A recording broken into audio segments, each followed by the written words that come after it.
Good afternoon. We're going to go ahead and get started. Here today with me on the stage is going to be my staff, but obviously Mayor Lightfoot, Cook County State's Attorney Kim Foxx, and we have New Life Church Pastor Matt DeMatteo, along with Alderman Cardenas, and I believe we had another Alderman. Rodriguez. Did he show? Okay, Alderman Rodriguez as well. We're going to go right into our comments. We are here today to announce charges in the murder of 8-year-old Melissa Ortega, who was gunned down in the middle of the afternoon holding her mother's hand. Our city has been shaken, and no one can make sense of this tragedy. This morning, I spoke with Melissa's mother in her home, not only to check in on her during this especially tough time, but to also let her know that we found the offenders responsible for taking Melissa's life, and they have been charged. The shooter, a juvenile, 16 years old, has been charged with 1 felony count of first-degree murder, 1 felony count of attempted first-degree murder, and 2 felony counts of aggravated discharge of a firearm in an occupied vehicle.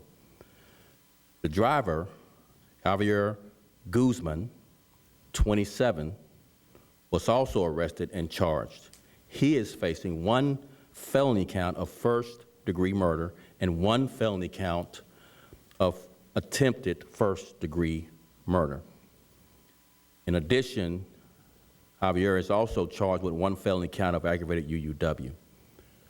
I'm going to recount the sequence of events, and I'll try to pause because it's quite a complex case. On Saturday, January 22nd, officers responded to a ShotSpotter alert call at 2:56 p.m. Our investigation determined that 3 purported gang members were standing on the corner of 26th and Kaminsky. Moments later, an individual emerged south of their location near an alley and fired a handgun at them. That's when Melissa and her mother were crossing the street and shot in the head. Melissa shot in the head. A 29-year-old male, the intended target of the gunman, was also struck in the back as he attempted to run from the gunfire. Detectives subsequently identified and tracked the vehicle used in the shooting using pod video cameras and private surveillance video, as well as license plate reader technology. The investigation further revealed this vehicle, the same vehicle, pulled into a nearby alley before the shooting. So we tracked video pre and post shooting. And we saw that this same car pulled into the alley before the shooting. Video shows a passenger exited the vehicle, fired shots at the victims that we mentioned on 26th and Comiskey, got back in the vehicle and fled the scene. During the shooting, another vehicle parked near the scene was hit several times by this gunfire. A man and his 9-year-old daughter who were inside this vehicle narrowly escaped harm. We recovered the offender's vehicle on Monday, this past Monday, January 24th, and identified the driver of the vehicle.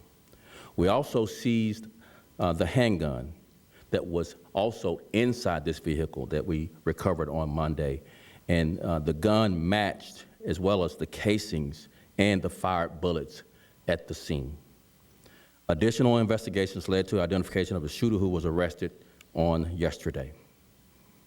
I can't say enough about our officers and detectives on the scene, working around the clock relentlessly to be able to bring these offenders to justice, or the hard work of our area technology centers, our ATC rooms, and all of the officers who work there.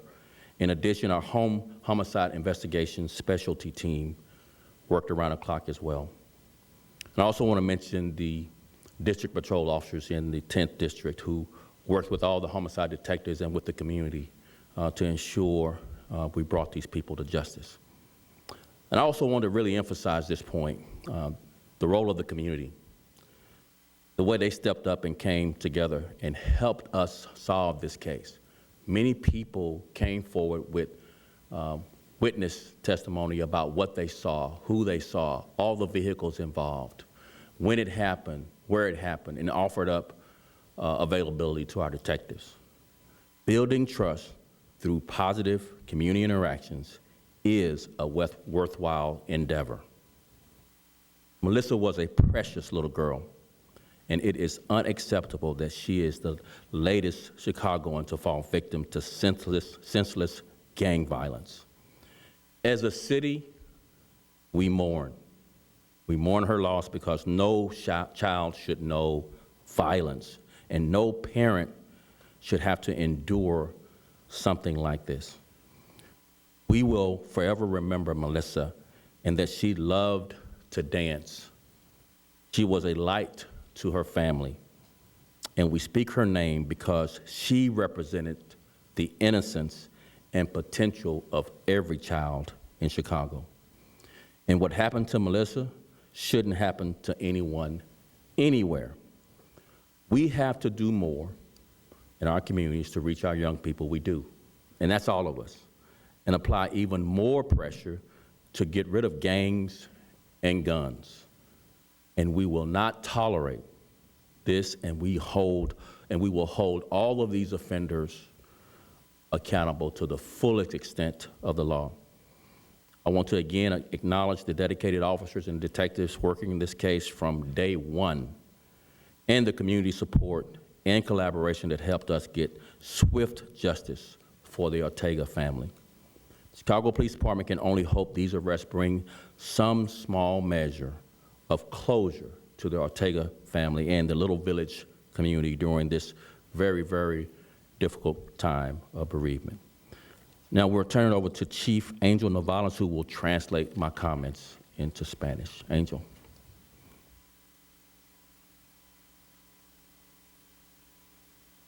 Thank you, Superintendent. Thank you, Mayor. Estamos aquí hoy para anunciar los cargos en el asesinato de Melissa Ortega, de 8 años. Ella fue asesinada a media tarde mientras tomaban la mano de su madre. Nuestra ciudad ha sido fuertemente impactada y nadie puede dar sentido de esta tragedia. Esta mañana, Superintendent Brown habló con la madre de Melissa, no solo para ofrecerle su pésame durante este tiempo tan difícil y doloroso, pero también para hacerle saber que encontramos los responsables de su asesinato de su hija, la persona quien le quitó la vida a Melissa. Le traemos cargos a un juvenil de 16 años. Los cargos son de delito mayor y son los siguientes: un cargo por asesinato primer grado, un cargo de intento asesinato, 2 cargos de delitos graves, descarga agravada con arma de fuego a un vehículo. Javier Guzmán, un hombre de 27 años, le traemos los siguientes cargos: un cargo por asesinato, un cargo por intento asesinato, 2 cargos por delitos graves, descarga agravada de arma de fuego a un vehículo ocupado. Este sábado de enero a las 2:56 de la tarde, los oficiales respondieron a una llamada del sistema ShotSpotter, que es tecnología quien los avisa de tiroteos y nos da la dirección del incidente. Nuestra investigación determinó que 3 personas que son miembros de una pandilla estaban parados en la esquina de la 26 y la Kamensky. Momentos después, un individuo emergió del sur de su dirección cerca de un callejón y disparó una pistola. Fue entonces cuando Melissa, que estaba cruzando la calle con su madre, recibió un disparo en la cabeza. Un hombre de 26 años recibió un disparo en la espalda mientras intentaba de huir a los disparos. Los detectives identificaron y siguieron el vehículo utilizando cámaras de video pod y video de vigilancia privada y también utilizaron la tecnología de detección de placas.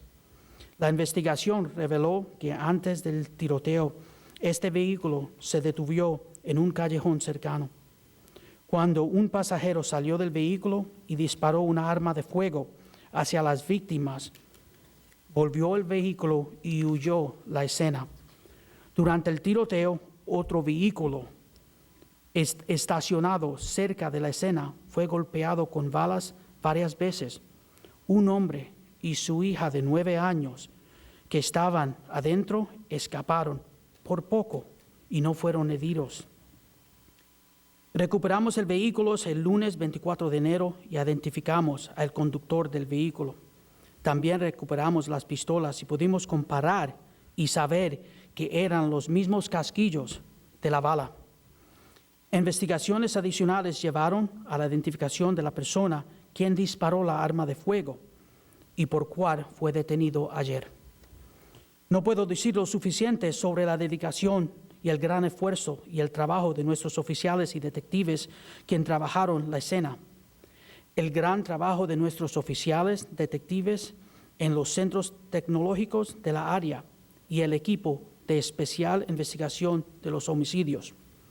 Y quiero reconocer, muy importante, a la comunidad por la forma que se reunieron y ayudaron a resolver este caso.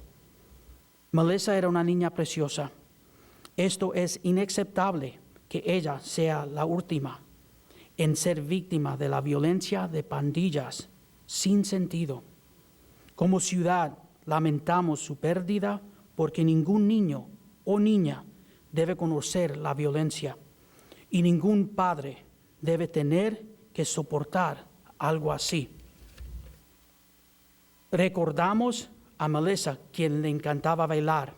Ella era una luz para su familia y hablamos su nombre porque representa la inocencia y la potencia de todos los niños de Chicago. Y hoy y hoy lo que le pasó a Melissa no debería pasarle a nadie. En cualquier lugar tenemos que hacer más en nuestras comunidades para llegar a la juventud antes que las pandillas los conviertan en delincuentes y aplicar más presión para deshacernos de las pandillas y las armas. No toleramos y vamos a traer a los responsables de actos así a la luz de la justicia para que rindan cuentas. Quiero conocer de nuevo a la dedicación de los detectives que trabajaron en este caso desde el primer día y el apoyo de la comunidad que los ayudó a obtener la justicia que la familia de Ortega necesitaba.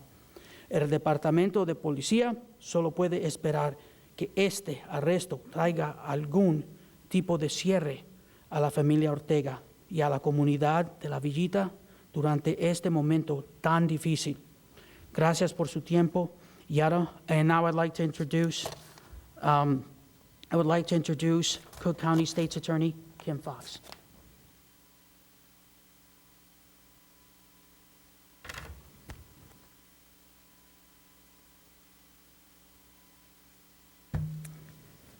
Thank you. Superintendent Brown, Mayor Lightfoot, CPD staff, as well as my first assistant, Risa Lanier, who joins us today, as well as members of the community. The murder of 8-year-old Melissa Ortega is horrific. Melissa is an American dream that has seamlessly and senselessly been taken from all of us while merely walking down the street on a Saturday afternoon with her mother. To Melissa's mom and her family, I have no words that are of comfort to you, but I am committed to getting you justice. To Melissa's classmates at Zapata Academy, we as a city must all do better for you. I know how hard it is to lose a classmate. I, as a student at a CPS school, lost one as well. I've experienced it, and I want you to know that I see you and I understand you. This violence in our communities across this city will not be tolerated. We are simply tired of it. Collaborations with our law enforcement partners and the community are a critical piece in combating violence. As Superintendent Brown said, that while the police and detectives of the Chicago Police Department and the Assistant State's Attorneys of the Cook County State's Attorney's Office worked tirelessly through the night to get to this point today, we could not be here without the commitment of the members of the community who were willing to step up and to speak out on behalf of Melissa and those who have been impacted by her tragic death. We are grateful for the community. As I've said repeatedly, the way that we get justice in our courtrooms is through law enforcement and community working hand in hand. I want to once again express my gratitude to Chicago police detectives, as well as to the assistant state's attorneys who put this arrest together and worked to approve the charges expeditiously where the evidence and the law have supported it. I want to also say that in my office, victims and survivors are at the center of our work, which is why we practice a victim-centered and trauma-informed approach to prosecution. For those who have been impacted by this incident, whether as a witness or a community member, who wish to get in touch with our victim witness unit to provide or in need of additional support, you may contact that unit at 773-674-7200. As the superintendent indicated, both of these defendants will be in court tomorrow for a bond hearing at 11 a.m. One of the defendants, as the superintendent has mentioned, is a 16-year-old juvenile who, due to the nature of these offenses, will be tried in adult court. So he will be in adult court at 11 a.m. for bond court. Again, we want to share our heartfelt sympathies as a mother of daughters. I cannot imagine the horrific tragedy and how this has impacted Melissa's mother. But I can tell you that we at the Cook County State's Attorney's Office will work tirelessly to bring justice on behalf of the people of Cook County. With that, I'd like to bring to the stage pastor of New Life Church, Matt DeMatteo.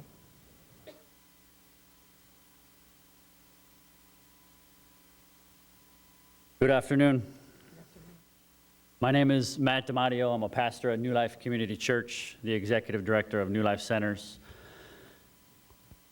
And I've lived and served in Little Village for the past 22 years. Sadly, I've buried dozens of young people over this time, and this week was one of the most tragic and sad that we have faced in my time here and as a community. I'm going to keep my remarks brief because I have a prepared statement from the family. We've walked with the family since Saturday afternoon at 2:45. We've walked with them in planning and preparing and healing. And it's been a heavy season, but the family wanted to say thank you for all the support. As of this moment, we've seen well over, I think the last time I saw $65,000 come in on the GoFundMe. I'm sure it's higher than that. We've seen an outpouring across the city, different departments, people helping the family on their journey toward healing. So on behalf of the family, a big thank you to the city for coming together. Now I'm going to read a prepared statement from Araceli, the mother of Melissa. Even with the immense sorrow I have been feeling this week, the media has forced me to make a statement with their nonstop calls and knocks on my front door. I hope this statement is more than enough and you let us grieve in peace. Words cannot describe the pain I am feeling. On January 22nd, I lost my greatest treasure in life. I lost my princess. She was the reason why I got up every morning. Everything I did for her. We immigrated from Mexico 6 months ago. We were filled with dreams and had high aspirations. We imagined a better life here. We came in search of the American dream we so famously hear of, but instead I get to live a nightmare for the rest of my life. Moments before the incident happened, Melissa asked me, "Mom, can you buy me a hamburger? To which I replied, of course. Do you want it now or after we go to the bank? We can go later. I'm not that hungry right now. But you promise you'll buy it for me? In that moment, I promised her I would buy her that hamburger. However, I couldn't. I wasn't able to fulfill that promise. My daughter stopped holding my hand, and without explanation, I found her on the floor with a puddle of blood and a bullet to her head. To the aggressor, I forgive you. You were a victim too. As a 16-year-old, the community failed you, just like it failed my precious baby. Although I do hope that in the many years you spend in prison, you get time to reflect on your actions because you took away the most valuable thing I had in my life, my Princess Melissa. I ask the community to help me preserve her memory. Don't let her die in vain. We should be filled with sadness, but anger as well. How is it possible that a little girl dies in broad daylight? How is it possible that we can send men to Mars, but we can't fix the gun violence in our city? How is it possible, let Melissa be the last child who dies from gun violence in this neighborhood. We want safer neighborhoods. We want our kids to grow big and strong. No mother should have to bury their own child. Violence shouldn't be something we grow accustomed to. As a community, we failed Melissa. As a city and state, we failed Melissa. As a nation, we failed Melissa. I ask the community leaders and mayor to continue to take action and prevent innocent children from dying. I am very grateful for the outpouring support we have received. From your donations to your prayers, thanks to your donations, we will be able to take Melissa back to Mexico in the upcoming week. God gained an angel, but I will always remember her infectious smile. Help me preserve Melissa's memory. Help me bring justice and order to this violent neighborhood. That's the end of her remarks, and I'd close with this. We'll be having a funeral here this week. Then we're working to send the family to Mexico, which will be the final burial place of Melissa. And I'm calling on the media and others to please show respect to the family. As you can see from the beginning remarks, it's been a tough road. And please, as the funeral happens here, as the process of transition to Mexico, please give the space to family. Please respect their wishes. There will be no more statements. There will be no more interviews. Let the family begin to heal. And now I'll introduce Mayor Lightfoot.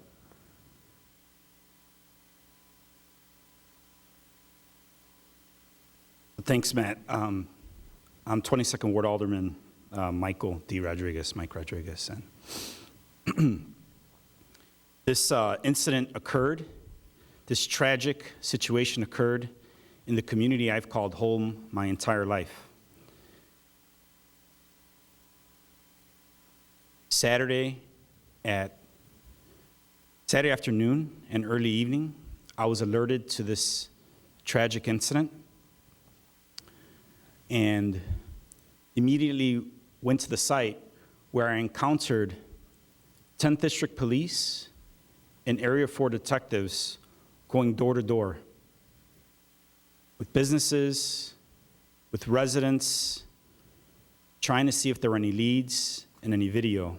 I was there working with them, translating for them, and I want to stop and say thank you for your tireless work. Our community owes you a debt of gratitude for bringing at least a little bit of justice to Melissa's mother, Araceli, and to the Ortega family. I also want to say, as a community, the La Vita community, the Little Village community has come together to wrap their arms around the Ortega family. I want to thank Pastor Matt DeMatteo and New Life.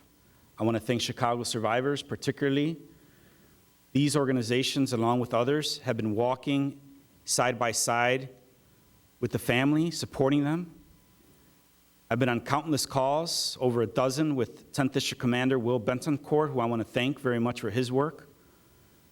I've been on calls with the Chief Medical Examiner, Pani Rukumar, thank her for her work in this situation. But most importantly, I want to come back to thanking people like Matt DeMatteo, Elena Calzada, people who have worked hand in hand with the family. As Matt stated, we've been able to raise a significant amount of money for the family. They'll need it. But what a tragic situation. A family who's come to this country not 6 months ago and is the victim of senseless violence. You know, growing up in the community, I was firsthand witness of that violence. And I dedicated my career to try and bring peace to our community. I will not lose hope.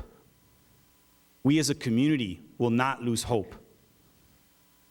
We are a hardworking community, a resistant community, and a community that will come together not just on Saturday, today, and the next days forward,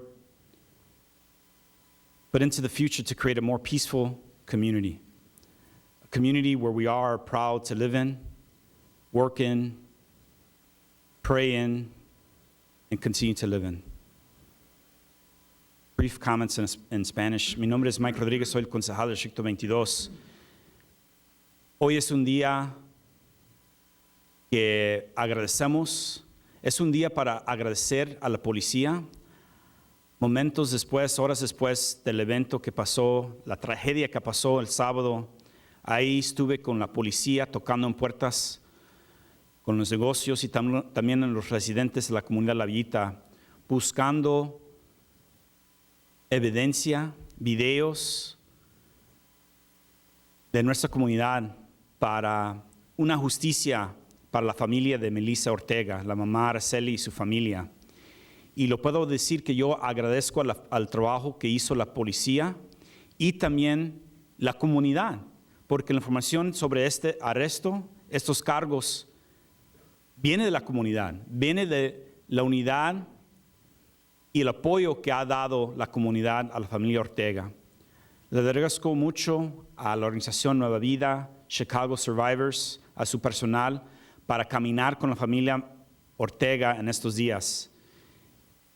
Sigo con el mensaje que he vivido en la comunidad de La Villita toda mi vida. Es una comunidad fuerte, resistente, una comunidad con mucho orgullo. Yo digo que no perdemos la esperanza.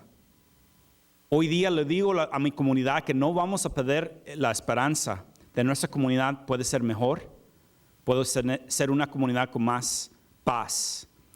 Y sigo trabajando en eso con mi comunidad. Gracias.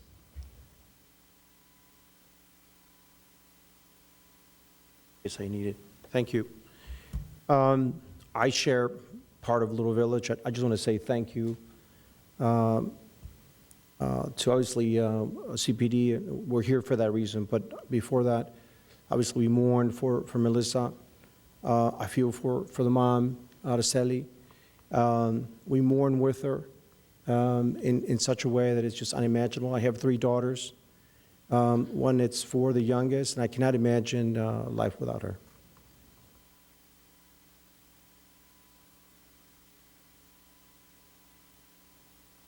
I'd like to believe that something changed this last couple of days with what happened with Melissa. The community came together like never before. Now, on my end, we've had many young teenagers shot, many of them dead. You know, I recall one young lady who was coming home from school. She was going to UIC, 19 years old. An errant bullet hit her in the head, dropped dead. Never found out who did it. Nobody came forward. To this day,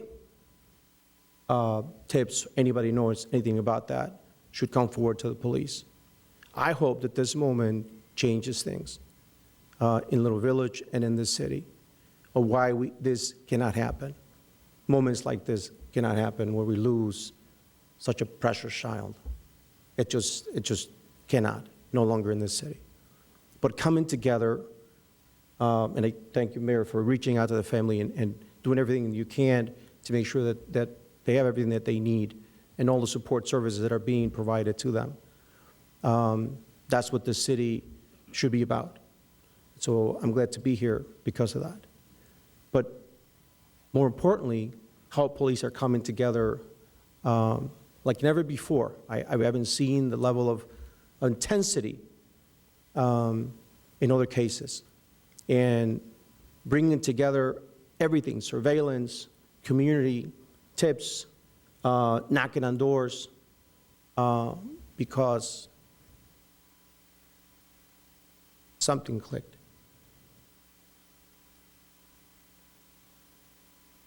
If you look at her, child, her face, precious, full of life.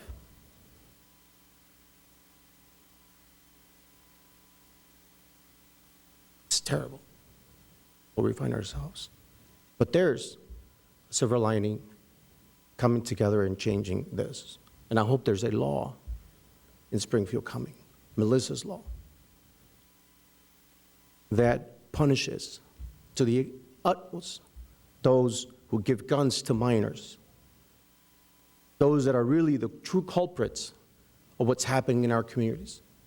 Because minors are being sent with guns to do the crimes, to kill people at that age. And that should be unconscionable. And it should be one of the things that we should tackle when it comes to violence in this state and hopefully in this country. Those responsible for putting guns in the hands of children, because those are children, 16 years old is a minor, is a child, are the true responsible criminals for what's happening in our communities, in our city. And I hope State Attorney's Office, and she personally prosecutes this individual to the full extent of the law, because that will be the moment where the city changes.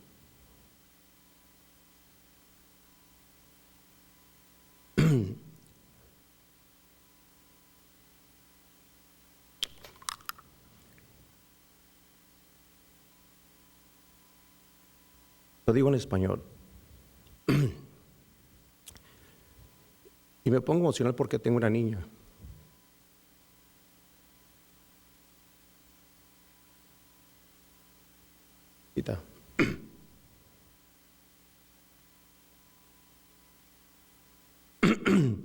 Y se han visto demasiadas situaciones, niños, en esa situación.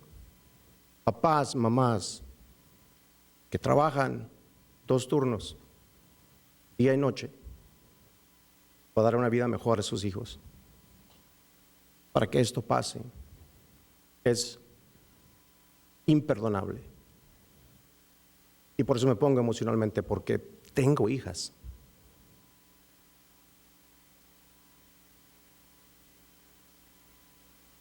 Ustedes tienen hijas. Que no vuelva a pasar.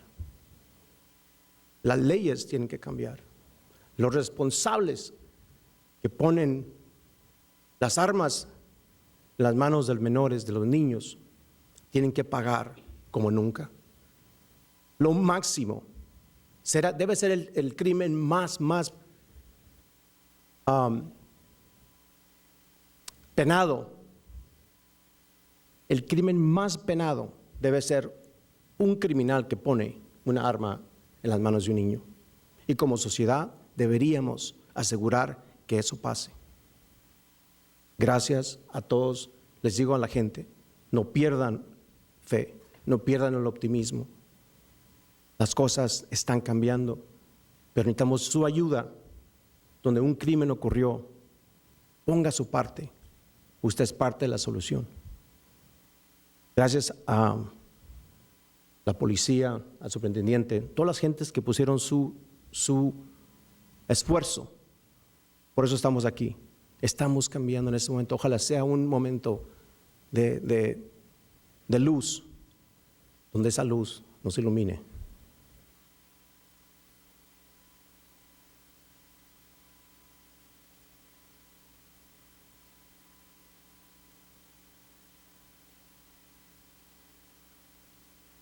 Good afternoon, everyone, and thank you for being here. A lot of powerful statements this afternoon. I want to first thank the Chicago Police Department, Superintendent David Brown, Chief of Detectives Brendan Denahan, and in particular the hard-working, selfless men and women of the Detective Division and the patrolmen that supported them, who worked tirelessly, literally round the clock, to bring us to this moment, identify and apprehend, and with the help of the state's attorney, to charge the individuals who were responsible for taking the life of young Melissa Ortega. And these folks, as I said, have been working tirelessly around the clock to solve this case and bring those responsible to justice. We also have to give thanks to the state's attorney's office, the assistant state's attorneys who worked hand in glove with our officers and detectives who helped guide this investigation from its outset, and who pushed us to make sure that we had very airtight cases so charges could be brought against these individuals. And again, thank you, State's Attorney Foxx and the team for all of their hard work as well. I also have to thank Pastor Matt and New Life, who has been an incredible champion for the vulnerable and for the dead and dying in Little Village. I have to thank the entirety of the Little Village community, who once again rose to the occasion to wrap their arms around this grieving family as they continue to do so, but also to provide important leads and support. I have to thank the two aldermen, Alderman Rodriguez and Alderman Cardenas, who I know themselves went door to door, talking to folks, helping them overcome their fear, looking for a video that might be helpful. So thank you always for your work on behalf of the residents of your wards. Ladies and gentlemen, we've lost too many children to violence in Chicago. Too many. This tragedy, sitting on top of so many others, has scarred and broken the heart of our city. Imagine coming to Chicago to make a better life for your family and then losing your child, literally as you were walking down the street, hand in hand, thinking about a lighter moment and having that child disappear in a hail of gunfire. As a mother myself, it's hard for me to imagine the pain that Araceli feels that will haunt her, no doubt, for the rest of her days. No one should have to endure this kind of pain. And we again express our sincere condolences on behalf of a city that's broken by this tragedy to Melissa's family. Well, nothing can bring back her life, taken far too soon. I hope that the fact that we are standing here today, the police department and the state's attorney announcing charges, will bring some measure of solace to this aching community. I hope it sends a message to those who wish to cause harm and fear and tear apart our city and act with no regard for the sanctity of any life, that we will hold you accountable and we will do everything in our power to make that happen. I mourn for the people of Little Village. I've spoken to too many mothers in that community who told me that they're afraid, afraid to simply step outside of their homes and live their lives, afraid because they believe that the gangs have taken over. Spoken to so many young people, as recently as this week in Little Village, who walk past murals, the names of those lost by gun violence, and that becomes their norm. What they've told me is that they need more support, to be able to live their lives, freedom and without fear, and to be able to grasp the opportunities that are there and fulfill their God-given potential. Little Village is a rich and vibrant community that has seen too much heartbreak, far too many children living in the shadows of gun violence, too many elders who are also living in fear. It's our obligation, neighbors, and my obligation as mayor, to work with the stakeholders and the leaders of Little Village to bring peace there once and for all. This isn't a problem that just arose on Saturday. It's not a problem that just arose this year or even last. It's been a problem of long standing, and it's way past time that we unite, that we come together, and we bring peace to this beautiful, vibrant community of Little Village. We have to provide every possible support and resource that amplifies the strength and vibrancy of this community. After all, it has the second largest commercial district in our city. But all that gets dwarfed if people are afraid. Been afraid for many reasons, and most recently, because of violence. We have to disrupt the lure of street gangs who are preying upon the young children of this community and others across our city with promises of things that can never be delivered, and if they are, only short-term, and they evaporate so quickly. I agree with the statements of the alderman. Anyone who gives a gun to a young person and puts it in their hands, knowing that this young child is too immature and impulsive to be able to control themselves, we got to do something about that and prevent that from happening. Kind of opportunities that Melissa mom sought should be available to everyone. She shouldn't be leaving this country thinking that she made a terrible mistake by bringing her child here. So, we have a challenge. All of us, everyone.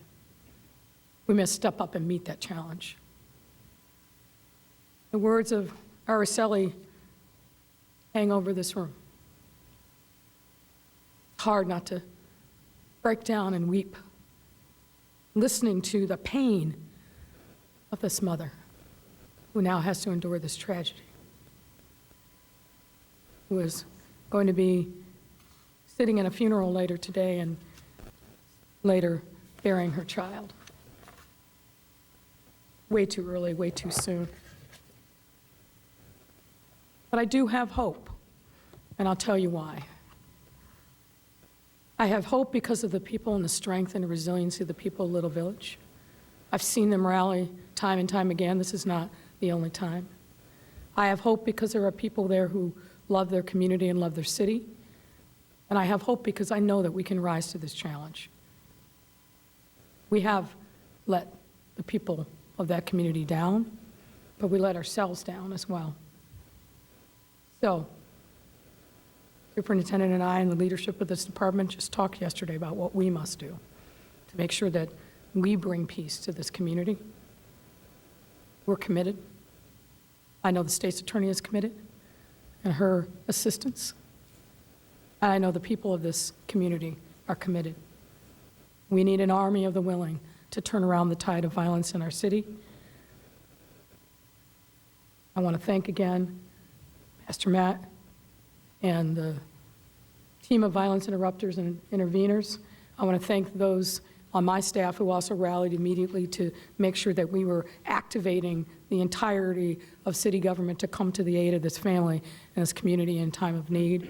I want to thank the others who rallied to support this family. That is what we need to turn this tide around from violence. So with that, we're happy to take first on-topic questions, and then if we have time, we'll come back Will do. to other questions. Thank you so much, Mayor. And members of the media, Alex Murphy and I will bring down the mic to you. Just a favor, please keep your mask on while asking a question. We'll start off with Craig Wall from ABC7. Craig? I've actually got off topic, so deferring to my colleagues. I just All right. wanted to ask about our reduction. Got it. Okay. Dana Kozlov? Thank you, Dana Kozlov, CBS 2 News.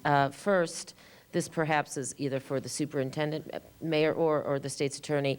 Can you please tell me if the 16-year-old, I know he's charged as an adult, but he is a juvenile, does he have a juvenile record? And if so, can you please provide the details? He is a juvenile. He does have a juvenile record. We will be providing a full recitation of his background tomorrow at his bond hearing in respect to the Juvenile Confidentiality Acts. We will provide a recitation of his record tomorrow afternoon at his bond hearing. But nothing before bond court? No, ma'am. Okay, and then I have one more on-topic question. I'm not sure who would like to field this, but Alderman Cardenas talked about the community coming together. Unfortunately, I've covered many of these very tragic announcements, and rarely do we see the superintendent, state's attorney, and the mayor together at these sad announcements. So what does this appearance from the three of you who've lobbed criticism at one another over the past several months, what does this signify? Well, I think I've been saying for the last several years that we have been working collaboratively with the Chicago Police Department on cases that make the news and others that do not. This is a horrific tragedy, has been evidenced by the outpouring that you've seen over the course of the last several days. As the mayor has said before, as the superintendent has said before, we need all hands on deck to deal with the violence in our communities. And the tragedies that we have seen during the course of this year and last, and historically, requires us to come together. This is an open manifestation of our commitment to work together to ensure that all of our communities are safe. I would just add, it is a unique opportunity for us to have a public showing of what happens behind the scene, but also, I think, to rise to the challenge of how this community has come together. Normally, when we have gang-related shootings, no one speaks to the police, including the victims. There's a high level of street justice retaliation, as you all have covered for many, many years, but everyone involved in this incident came forward to help us with information to break this case. So if the community can come together in unique ways, so should we. We have behind the scenes, but I think the public aspect of this press conference is important to convey a message not only to the community, but also to offenders.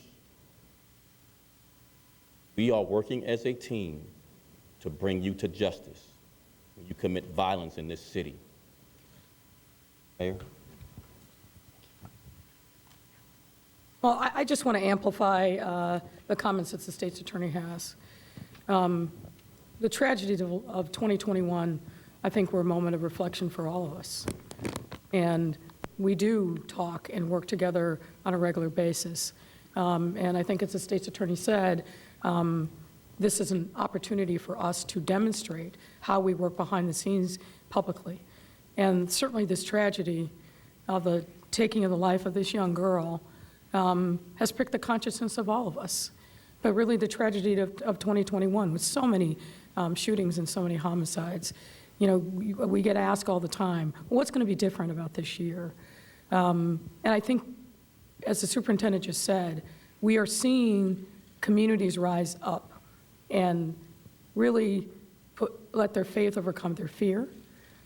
We would not be standing here today if the community hadn't come forward and said we're not going to tolerate this kind of horrific murder in our community. We are going to rally together and do everything we can to support bringing those responsible for justice. And what would we be like if we didn't match their passion and their enthusiasm? So I think you'll see more opportunities for us to demonstrate a unity of purpose. We're not going to agree on every issue, but we do agree that violence has to be addressed in a holistic way, and that we've got to do everything that we can to make sure that we hold those who are responsible accountable. And it starts with bringing them together and getting them charged. And again, I want to thank the state's attorney and her team for their support and for their tireless work. We all have the same mission, which is to keep our community safe. Thanks, Mayor. Liz from ABC 7. I just wanted to know if we had any updates in any of the cases. We've had at least 2 teenagers in the past few weeks gunned down and killed after school. Caleb Westbrooks, are you dedicating the same kind of resources to those cases? And is the community cooperating? Have you made any progress on those?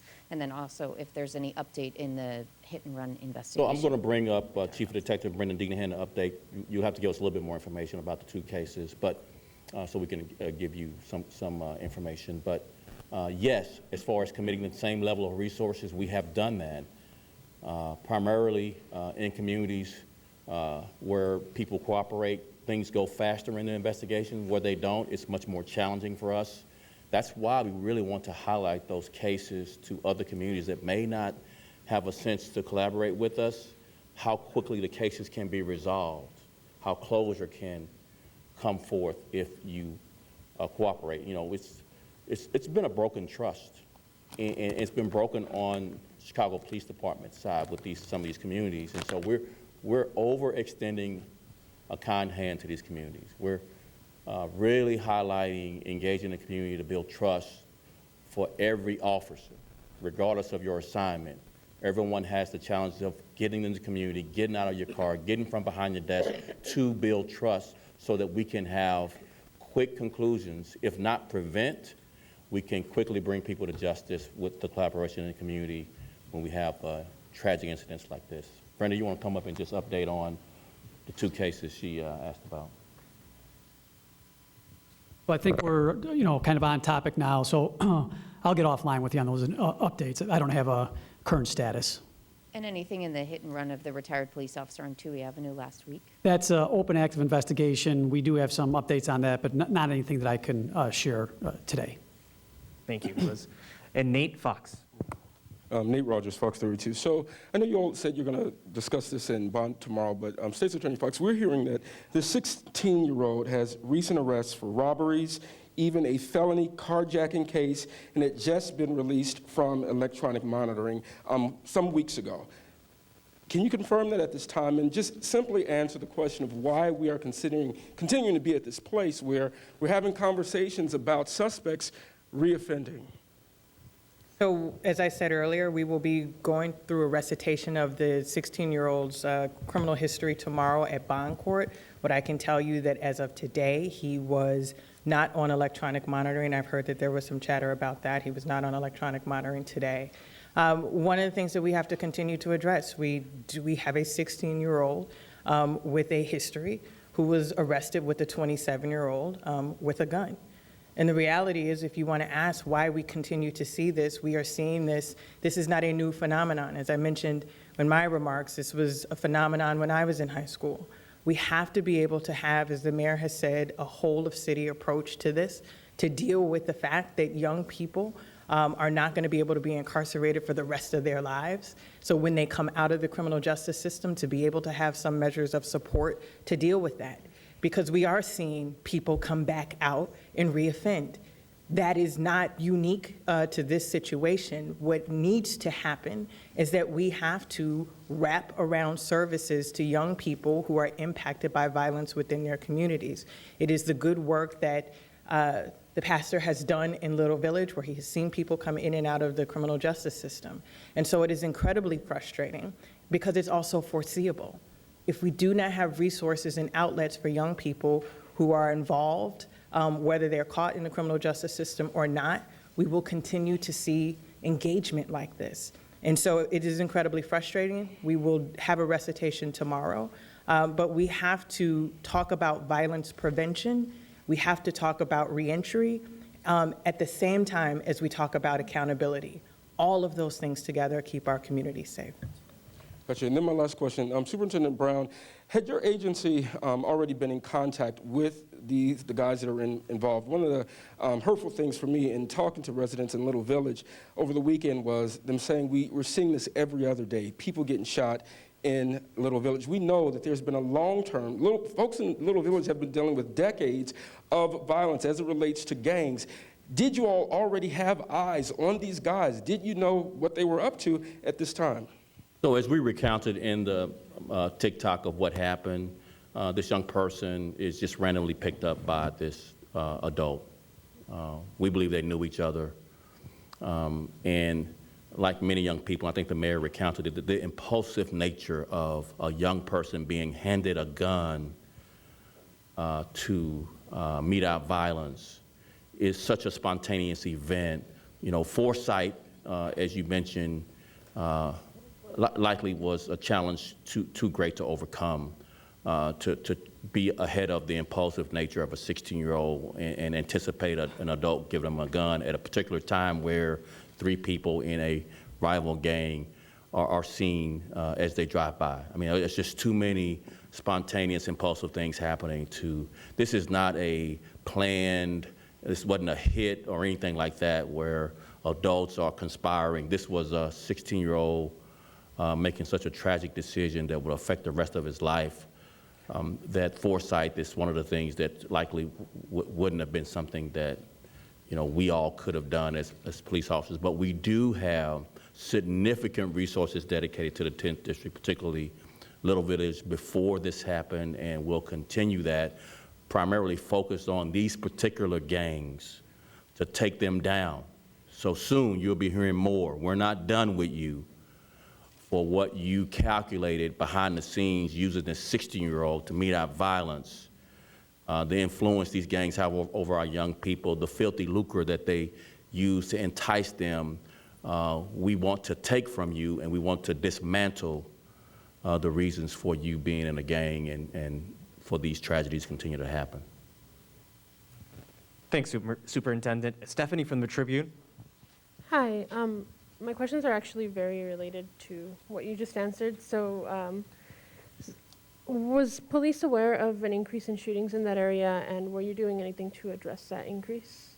So far this year, of course, one shooting is one too many, and when you have a tragedy of this nature, recounting statistics just doesn't make any of us feel safer. But we are down 19% in homicides so far this year and 9% in shooting. So we are working tirelessly to prevent the one shooting from happening.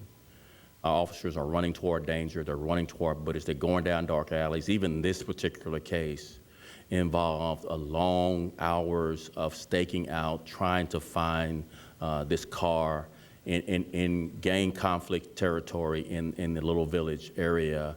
We've made a lot of arrests before and after this incident happened, and we'll continue to make a lot of arrests. We'll continue to focus on these particular gangs that's had their grips far too long on Little Village, and our goal is to dismantle them and not see them again. Send them to, if we can't get federal penitentiary time, send them to state prison to where they cannot hold these fine people hostage in their own neighborhood. So just to clarify, that decrease is citywide, right? Yeah, so far in the 10th District as well, which is Little Village. Okay. Yes. And then the 16-year-old, you spoke on it a little bit. Is there any concern that he was threatened by any older gang members, or do you know how far his involvement goes? We don't have any evidence to support that. Okay. Thanks, Sue. We'll move on to Erica from Univision Chicago. There are several things that are not clear to me. I'm so sorry.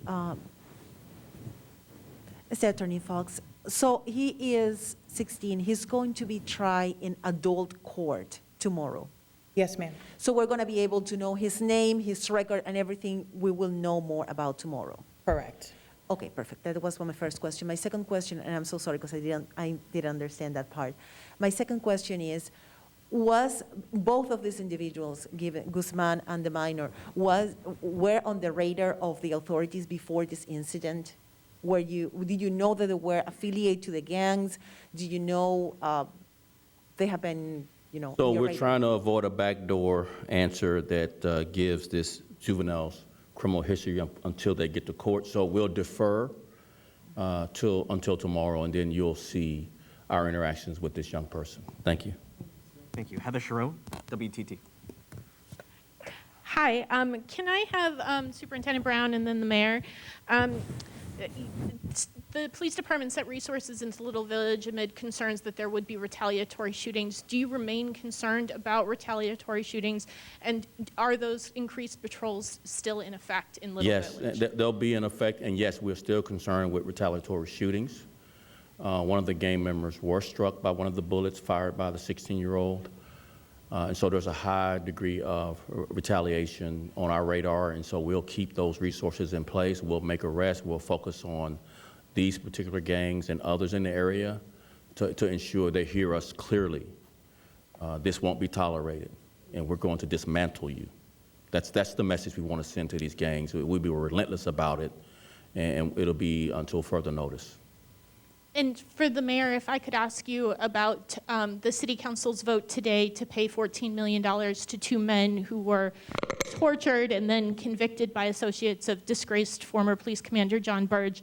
Does this settlement close the door on John Burge's claims on Chicago's taxpayer dollars? I don't have an immediate answer to that, but I will get it to you. I mean, look, the fact of the matter is that just to recount the history, John Burge was fired from the police department in 1993 by the police board at that time.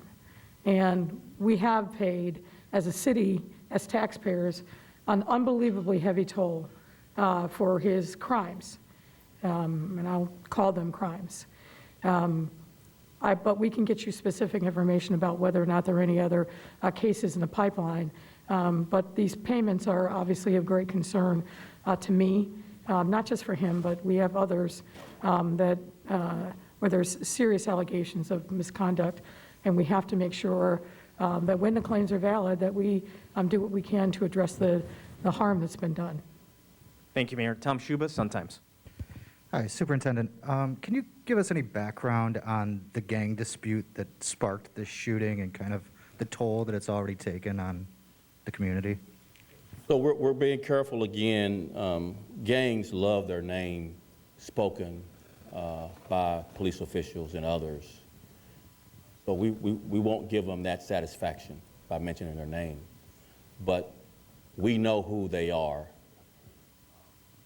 These gangs have, again, for decades, had a grip on these communities through threat, intimidation, and violence. We've addressed these gangs with several federal conspiracy investigations in the past. We continue to look for opportunities to continue that effort. Federal charges have been the most successful at dismantling gangs over the history of gangs. If you look back from the 90s till today, you know, many gangs have been dismantled for federal conspiracies, taking their ill-gotten gains. And that's our effort. It's why we support the mayor's civil forfeiture.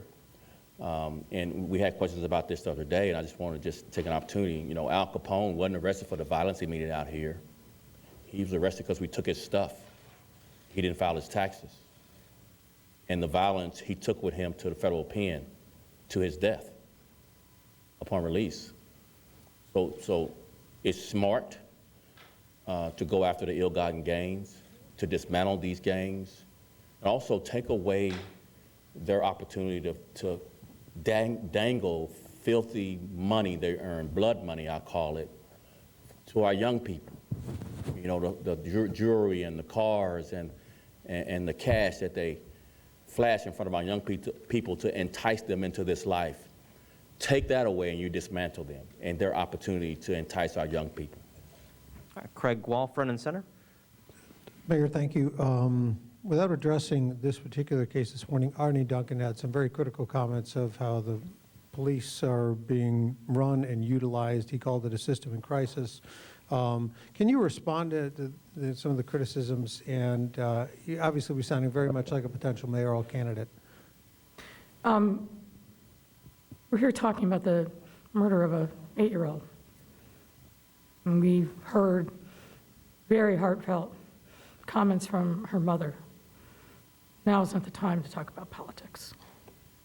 I won't. I mean, do you Not- think not- not on this criticism of the day. police department is fair? sorry? Do you think his criticism of the police department is fair or Well, not fair first of at all, I was the city council, I don't know all of his comments about the police department, but I said this before and I'll say it again. Anybody who thinks in the midst of this violence that the best thing to do is defund our police department, not provide them with the support and resources they need to be able to frankly address exactly the kinds of violence that we're talking about, isn't a serious person.